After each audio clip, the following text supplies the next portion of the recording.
Now, we're going to turn you into an anti-barbarian attack dog. All right, so you need to practice your scary. Let's see, practice it with the camera. Just be scary. Be scary, Winston. Winston, you need to be an attack dog for the glory of Rome. Winston, think of the barbarians. Think of what they have done. What have they done for us, the Romans? There is an oppidum. It belongs to the Gauls. You need to take it. It is not working, ladies and gentlemen. It is not working. Hey number ones, welcome back to my channel. This is the Metatron speaking, and today I am keeping my promise. In my last video where I reacted to Townsend's and the hardtacks, I mentioned that I would have made a video dedicated to ancient Roman and what they ate as soldiers, and there we go. There are a lot of comments that are asking me soldiers diet, dedicated video. Okay, I heard you. My gosh, that's a lot. A full video dedicated to the cibus castrensis, the military rations of a Roman legionary.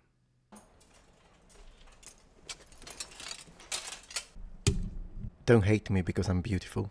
So we've got a lot to say when it comes to the sort of food that a Roman legionary would eat as they are marching or living in the legion. Whenever we talk about ancient Romans and the sort of rations or military rations that they were given by the state, there are quite a lot of different elements that we can talk about. For example, I think a good way to start is talking specifically about grains. The military ration of a Roman legionary, whether it be at camp or on the march, would have a certain amount of monthly allowance of grains. Now, usually, even though we have a few options, the most common would be what we would call farro.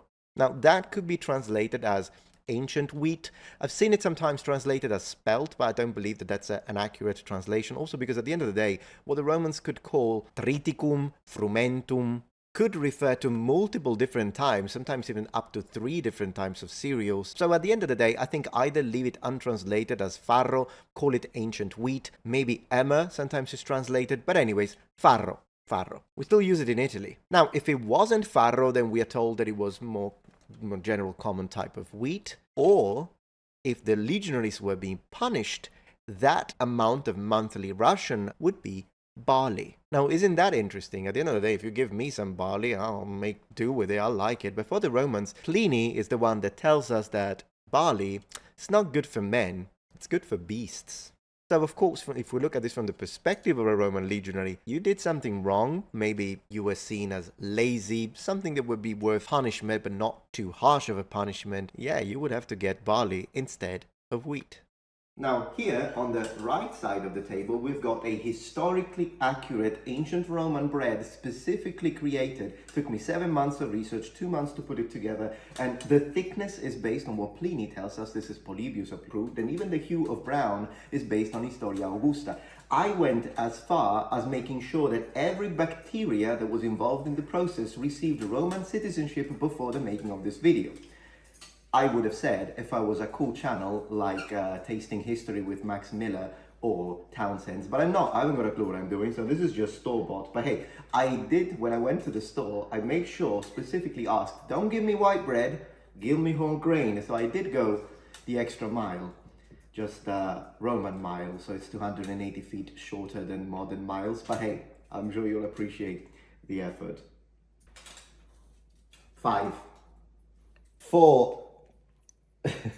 all right, all of that is impressive, but how much was it given to a Roman legionary? So when we talk about the amounts, then we can of course mention Polybius, as he tells us that the monthly amount of grain that would be given to legionary would be 900 grams. Even though we have now this to work with, 900 grams per month, we have to understand that this could vary not only period by period, general by general, but also campaign to campaign. The way I motivate this is by the sort of mentions that we get in both Cicero, Flavius Josephus, and Historia Augusta, where, according to each, the amounts that a Roman legionary would be given during a campaign would be 15 days, 3 days, or between 17 to 20 days of rations.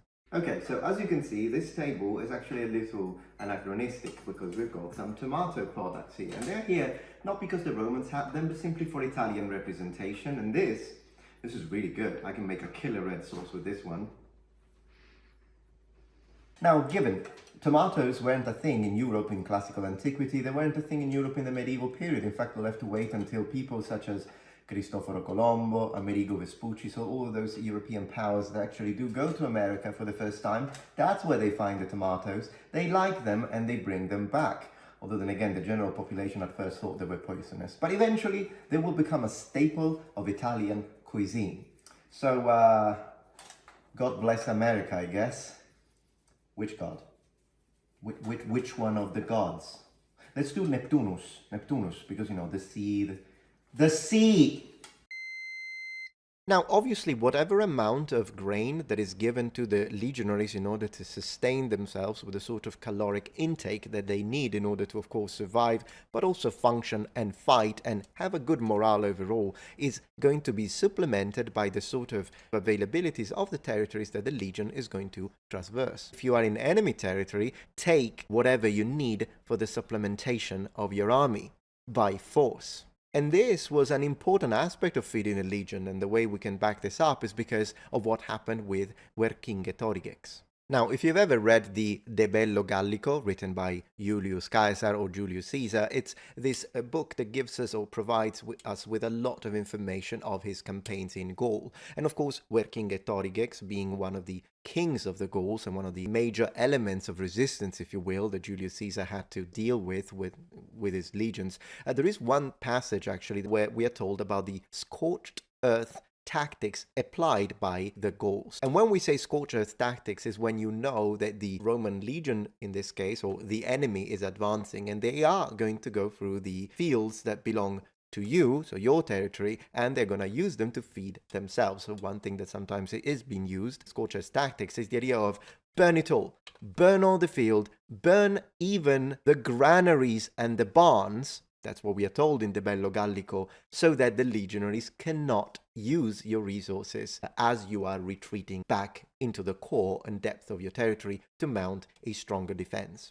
Julius Caesar is praising his soldiers because they're not complaining about the problems that they are encountering due to the fact that they couldn't plunder the territory for their sustainment. He also talks and mentions meat in this context, but we're going to talk about that later. Let's finish up with the wheat.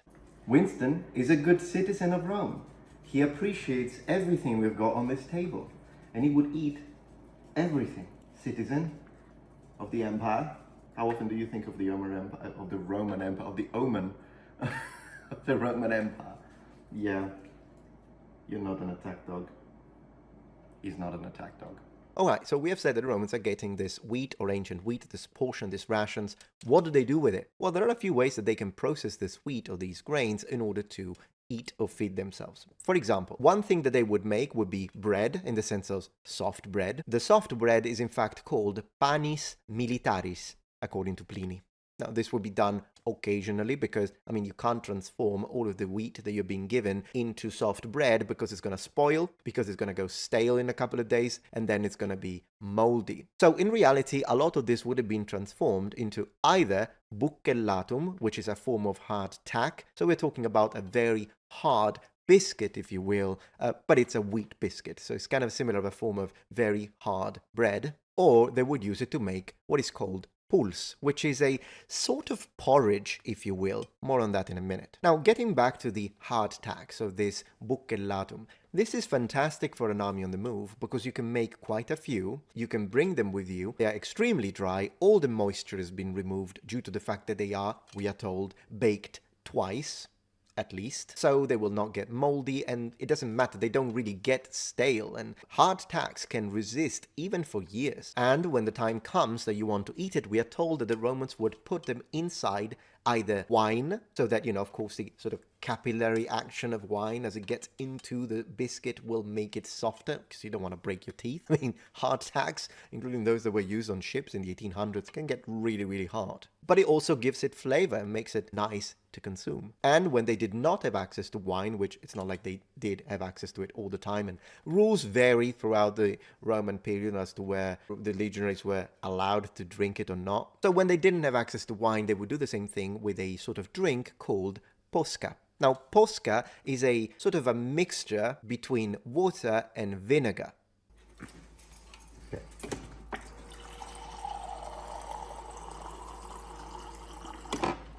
All right, let's go.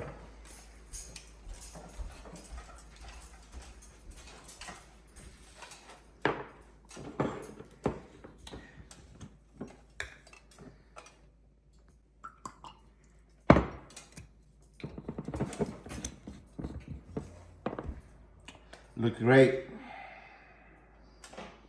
Holy moly. Yeah. Anyway. But you know what? It's actually refreshing. Not that I'm saying that this is in any way, shape, or form historically accurate, but I'm just saying. I thought it was going to be much worse. This is, yeah, I can see it. I can see it. I can see it. Excuse me. What on earth am I doing? Mmm. Yeah, you had it. You can finish it. Right? Delicious. Yeah, I mean, it's not like they had Coke or Fanta. But at the end of the day, it's a very ingenious way to make a refreshing drink that is, in a way, disinfected and brings a little flavor, has even a nice smell. At least if you like vinegar, I do. Well, let me know in the comments, I guess. And of course, you could do that again. You get your hardtack, put it inside the posca, maybe add a tiny little bit of wine to it, and there you have it. Now, for a much better representation of what posca may have looked like, we will be checking out Tasting History with Max Miller's dedicated video later on this very video, so keep watching. So last but not least, the pulse, as we said, is a kind of porridge. And clearly you can reinforce it a little bit and maybe get one or two of your hardtacks and put them in it, and with the overall heat and liquids of this porridge, it would make once again the hardtack bearable and edible. But the thing that the Romans we know did in order to increase the flavor of this pulse, so the porridge, would be either to add caseum, cheese, or to maybe dress it up using lard.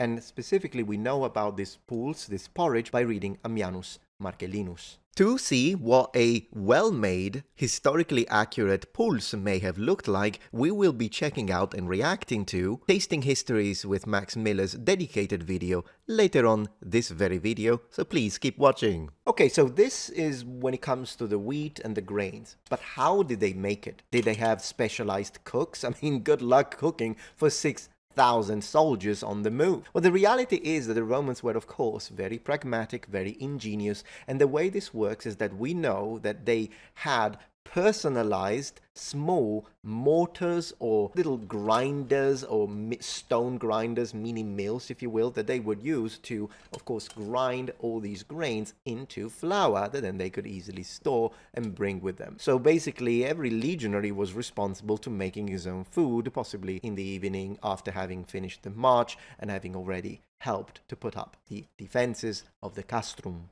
which of course would have to happen every day in enemy territory. Busy bee. Now, how many of these stone portable grinders did a Roman legion have? Well, we are not 100% sure, and the sort of source, the number that I'm going to give you now, is based on Byzantine sources. So, it's a little speculative, but it is very reasonable to believe that these would apply to the Roman legion too. So a little bit of a matter of Byzantine text parallelism, if you will. And what we are told is two possibilities. Either you had one grinder per contubernium. Just to remind you, a contubernium is a smaller unit in a Roman legion, and it's basically 10 men, 8 of which are combatants, so soldiers, and 2 are slaves or sort of service people. So 1 grinder per 8 soldiers, or 1 grinder per 16 soldiers or 20 men, so divided in between 2 contubernia. That is a lot of grinders, my friend. I do, however, think that it would be very interesting if you were to join a Roman legion at that point, because, the fact that you have to share this personal grinder in between your men within your contubernium, your 8 other soldiers, your tent mate, if you will, must have also been a way to kind of strengthen the solidarity and the connection between these soldiers. You're making the food together, and then you eat it together. You guard together, you live, fight, and march together. It is in Historia Augusta that we are told about lard, which I just briefly mentioned earlier on. And that would be one of the maybe interesting aspects of all of this, because up to this point, we have mostly spoken about carbs, haven't we? Well, with a little exception with the cheese. But what about the protein intake? Did the Roman legionaries have protein? Did they eat meat? The answer to that is yes. The amounts and quantity once again vary, but I think the first type of meat that we should discuss is indeed lard, that they would call laridum. And according to Historia Augusta, they don't just use it per se, like they don't just start biting into the lard, but they use it as a condiment. So basically what you do is that you can add pieces of it in order to improve the taste of the porridge that we just mentioned. Sometimes they also used it possibly as a garnishing fat for giving flavor to the bucellatum, so the hardtacks. And also remember that they could always chop a little bit of the lard and use it to take care of the equipment. Now, could have they used olive oil instead in all of these cases? Yes, of course, it's still a fat, vegetable in that case. But the thing is that in general, we think that the Roman legion would have preferred lard over olive oil, with some possible exceptions, simply because it's easier to bring with you. And imagine having to bring the olive oil into a clay pot that then could fall, it could break, you could lose it. I mean, lard, it's a lot easier to bring with you. And also, it would have been economically cheaper. But clearly, if you were an officer, you had the money, you could have absolutely bought a clay pot of olive oil and, yeah, have fun. Alright, so I just mentioned that the Roman legionaries would eat meat, and absolutely we know, and we are told, once again by both Ammianus Marcellinus and Historia Augusta, even Julius Caesar, we are told that the legions move and bring with them herds and flocks, so they're bringing cows and sheep. Eventually, they will periodically slaughter these food. But we are also told that the Romans, as they would enter certain territories, they would buy some flocks, they would buy some animals, or of course, seize them in enemy territory. Now, even though we have to imagine that the Romans would have cooked and eaten meat of this sort of type, not really game, I'll get to that in a minute, but this sort of like beef, chicken, pork, it wasn't something that they would eat very often. So we shouldn't imagine that legionaries would eat meat every day, for example. No, not based on the sources at least. And this sort of moderate consumption of meat is mentioned in several sources, and usually they preserve it with salt. Interestingly enough, there is a specific Celtic siege that we are told about in Appianus, where we are told that the legion led by the legatus Lucullus was actually forced to eat a lot of meat, including game. And we're talking deer, hare, and the legionaries weren't used to it. And some actually got really sick because of it, and a few died. I don't think it means that the Romans were freaking vegetarians. No, that's not what it means. The Romans did eat meat. It's just the game is different, and also in this case, they didn't have the salt to salt the meat, and it's possible that some of it spoiled. And personally, I mean, I've had a little bit of an experience with spoiled chicken once, and believe me, it was not pretty. And this idea of the Romans having to eat the flocks and herds in extreme situations is strengthened by Tacitus, who tells us exactly of a situation like this, where the Romans were so hungry and had no access to their usual rations that they had to slaughter and eat the entirety of their flocks, which once again, not something they usually would do. And last but not least, in the Justinian Codex, we are told that the Romans, by the late empire, had got used to eating meat more often. In fact, we are told that now, in our day and age, the ancient Roman legionaries are eating meat as often as twice a week. An interesting reference, which kind of tells us maybe before they were just eating it once a week, once every 10 days. Who knows? All right, but of course, protein don't only come from meat. I mean, what about legumes? Because legumes were a thing in the ancient world, and the Romans did absolutely eat them. Now, there are several mentions when it comes to the sort of legumes that the Romans would eat, one of which comes once again from a siege, specifically the siege of Dyrrachium, where we are told that the legionaries have to endure barley, which of course, as we said, they don't like, but at least they eat it together with legume. Plutarch mentions legumes, specifically lentils, when it comes to a campaign when the legions were sent towards the borders in the north. And specifically, even during the stationing of legions in camps or military camps on the limes, we are also told that they ate beans. As we said before, of course, they didn't have tomato, but I do, which means that since today I'm craving English breakfast, I'm gonna make these. So not historically accurate. Don't try this at home with sausage, I guess. Whew. Nice.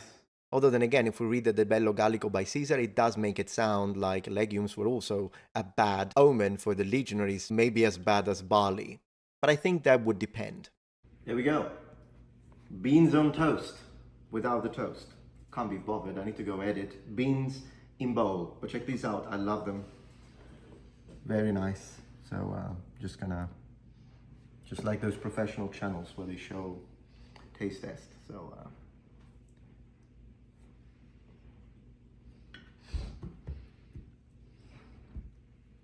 I love beans on toast, I don't know what to say. Beans in bowl. Beans in bowl.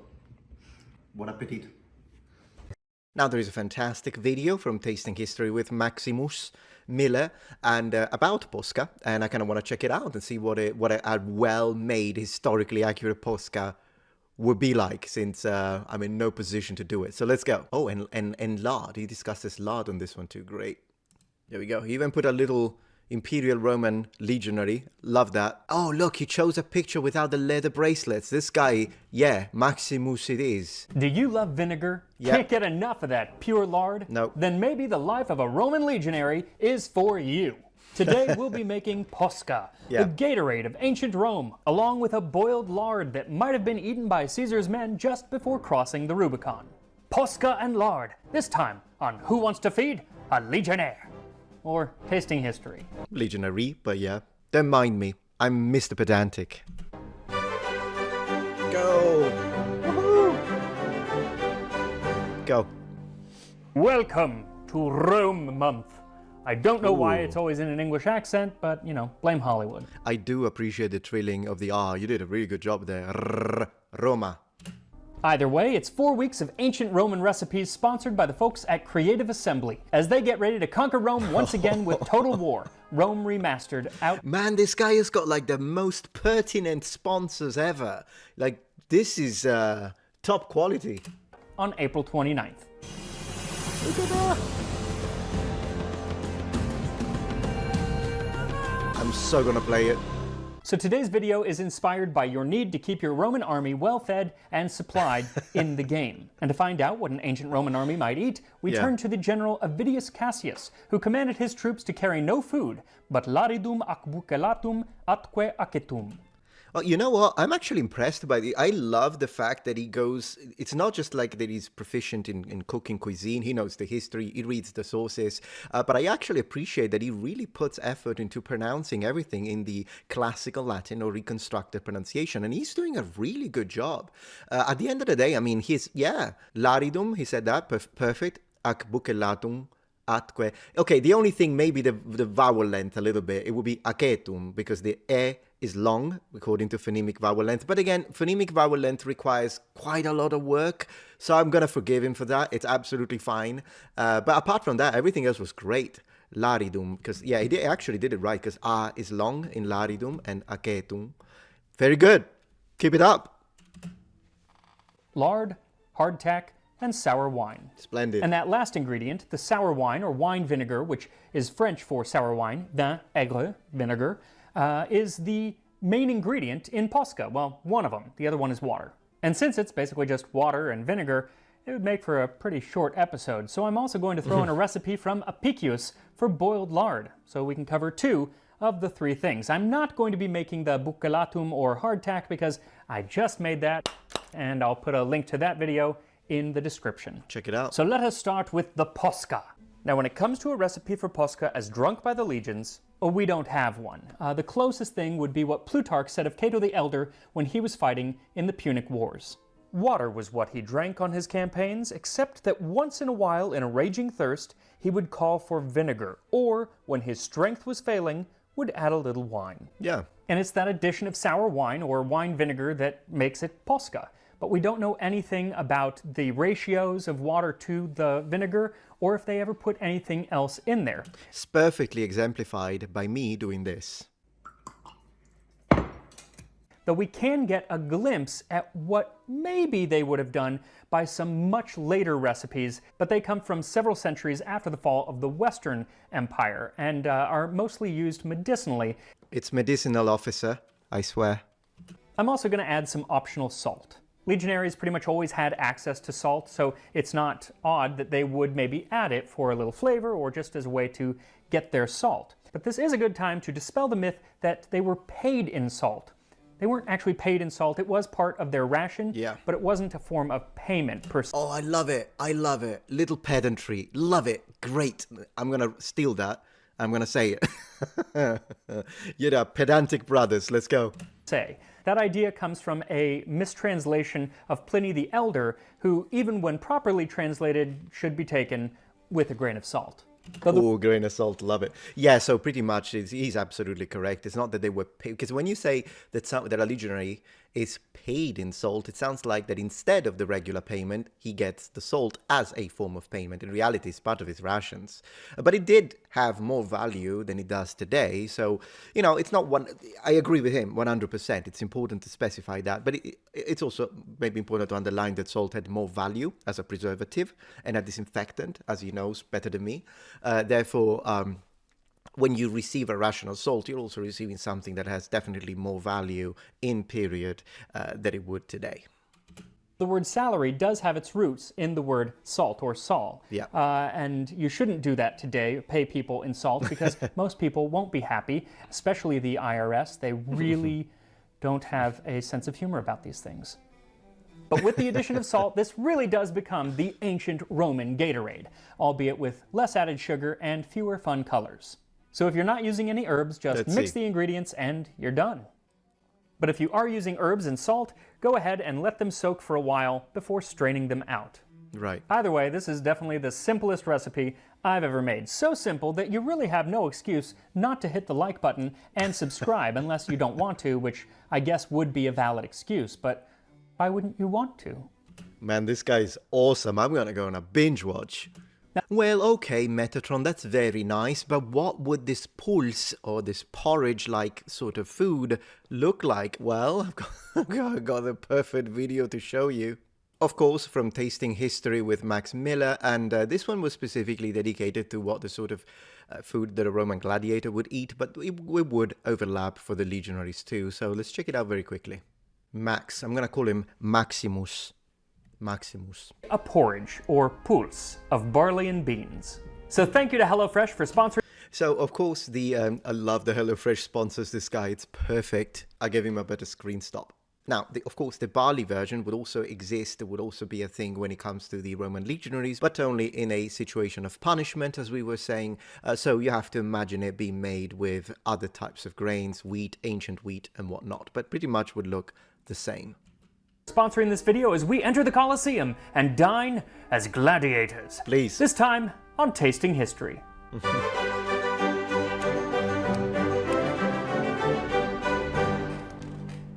A porridge with barley, what the poet Juvenal called the hotchpot of the gladiator. And Pliny the Elder backs this up by saying barley is among the oldest human foods, and the name given to gladiators who used to be called hordeari. You know, what's interesting... Barley men, yeah, sorry. Barley men. What's interesting about that is actually, as we read the sources, specifically when it comes to barley, we notice that there is a change in the sense that we are told that in early days, probably like early Republic, I would imagine, barley was actually considered to be something you would eat. Not necessarily that inferior to other types of grains, cereal, and wheat. But then again, by the time of the late Republic already, and of course the Empire, barley is now considered to be just food for animals and gladiators, I suppose. So something cheap that a Roman legionary is kind of below him, if you will. So there is a change in time as we read the sources when it comes to their approach to barley. Fascinating, isn't it? So between these writings and actual recipes for fancier porridges or pulse by Apicius and Cato the Elder, we can kind of reconstruct what this gladiatorial pulse might have been like. Well, you can. I can't. You are the expert here. So yeah, you can. So for this recipe, what you'll need is 1 cup or 150 grams of dried fava beans, 1 cup or 170 grams of barley.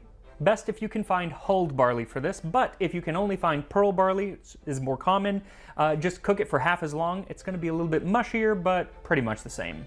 1 quart or 1 liter of water, 1 onion chopped, 3 cloves of garlic pressed. For as Varro says, ubi alium, ibi Roma. Where there is the smell of garlic, there is Rome. Things haven't changed that much, have they? 3 tablespoons of olive oil, 2 tablespoons of red wine vinegar, and 1 teaspoon of salt. Now this is going to make a decent amount of pulse, which is required, for Seneca writes that for gladiators to withstand the blows and kicks of several opponents at once, and to such a degree that a man can last out the day and resist the scorching sun in the midst of the burning dust, drenched all the while in his own blood, must have copious food, copious drink, copious quantities of oil. Copious, that's what I'm going to say from now on. No, I require, next time I go to a cafe or a restaurant and they ask me what would you like, I'm going to say I would like copious amounts of food. Might film it. I'm not doing any of that stuff, so I'm probably not going to be finishing this entire thing of pulse. So let me see what it looks like. Just kind of want to see it. Maybe he tastes it. There you go, I knew it. Let's go. Back to our gladiator pulse. Please. So once the pulse has cooked down, dish it up and serve. And here we are. Barley and bean pulse for a Roman gladiator. Looks good. It's not the prettiest dish I've ever made, that's for sure. Kind of looks like oatmeal, very, very mild color. But well, you know what? It looks rustic, but I like that. I like everything, like beans related, barley. Like, it actually looks very appetizing to me. Maybe it's my ancient Roman genes. It smells good, so let's give it a shot. Very Please. garlicky. Not too garlicky, but garlicky.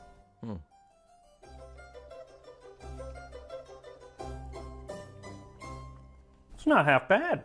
There's that hint of sweet from the onion, but the garlic is definitely the most dominant flavor. You know, there's not a lot of flavor to barley or the beans, so they're just like an avenue for whatever else you put in here. I like the garlic because I like garlic. I might even put more garlic in, but anything that you put in here, that's kind of what the flavor is going to. By the way, the fact that you would put more of whatever, that's what makes you American, by the way. Just saying it. No disrespect. No disrespect, but literally, guys, the sodium amounts that you guys put, it's like... Anyways. Of course, for an ancient Roman legionary, they could have used wheat, as we were saying, and they could have added cheese or even lard to give it a little extra, sort of different flavor, if you will. Thank you, Maximus, for showing us what this looked like. Appreciate. All right, noble ones. But this is all I've got when it comes to the military rations of a Roman legionary. And once again, massive Maximus thanks to Max Miller for his content and high quality video productions. Thank you so much for watching. And if interested, we could make another one, perhaps talking about the regular food that a Roman citizen would eat, for example, in the safety of their cities and walled towns. Of course, I'm aware that I didn't speak about garum because I believe that one requires its own dedicated video, possibly another react to Max Miller's. But for now, thank you very much for watching, and remember, the Metatron has spread his wings. Goodbye. Please take a moment to check out my Patreon page. With as little as a $5 support, you can help us ensure that we can continue to produce high quality and high researched content. And at the same time, you get access to polls, extra videos, unlisted streams, and much more. Thank you so much.